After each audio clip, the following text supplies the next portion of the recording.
In 2015, the Hunter Biden activity in Ukraine was becoming public and could cause a concern at the Obama White House.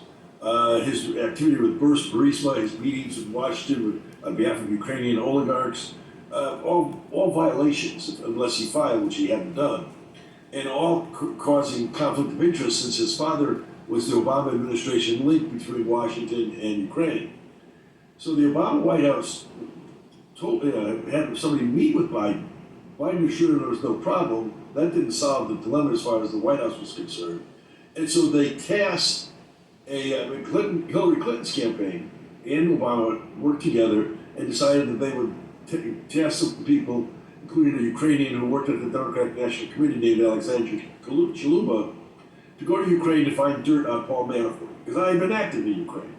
And so they were trying to find dirt to deflect the Burisma Hunter Biden stuff in case it came up in the campaign. The problem they had was they couldn't find anything, because my activity in Ukraine was focused on campaigns, not on lobbying, and on helping to Ukraine become part of Europe, which Russia was very much against. So even though I was not involved in the Trump campaign yet, they had started that process. When I did get involved in the Trump campaign, then they just folded that into what the Clinton campaign was doing on Russia collusion, which Mueller had a sense of. And we know that because now we know, as a result of the Durham investigation that's going on right now, that and Clinton's own campaign manager testified during one of the trials last year, admitting that in early July of 2016, Hillary Clinton authorized the campaign manager to put out a false narrative that the Trump campaign was working with Russia and that Putin preferred Trump to be president. She made that up. Mook admitted under oath it was made up. Yep. And they put it out. A couple of days later, we also know from Durham's investigation, John Brennan, in his own handwritten notes, talks about a meeting where he briefed President Obama on this Clinton dirty trick.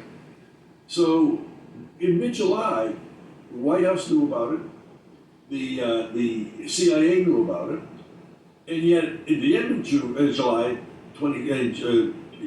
Peter Strzok at the FBI started Crossfire Hurricane to find proof of Russian collusion, which they all knew was a campaign trick by Clinton. And so one of the things they did was they folded this investigation of me in Ukraine in 2015 into that Crossfire Hurricane investigation to try and see if they could find something that the Chaluba, DNC, and White House couldn't find in 2015. Well, they didn't find anything, but that didn't stop them from going public with what's called the Black Ledger, which is a discredited fake document that they purported to say that showed that I was receiving cash from the Ukrainian government, none of which was true. And even the Anti-Corruption Bureau in Ukraine that was set up and run by the U.S. Embassy in Ukraine ended up acknowledging it was fake. But they didn't stop them, and the point is, all along, they knew there was no Russian collusion. They knew it was a campaign dirty trick by Clinton. They knew that there was nothing on me in Ukraine, but they kept coming after me, especially after I became chairman of the Trump campaign, because they were hoping that they would be able to squeeze me by coming after me to give them Donald Trump. And to do that, I would have had to lie, because there was nothing there. And I wasn't going to lie. And so the fact that I kept pushing back that there was nothing there and I wasn't going to lie, just intensified Andrew Weissman coming after me.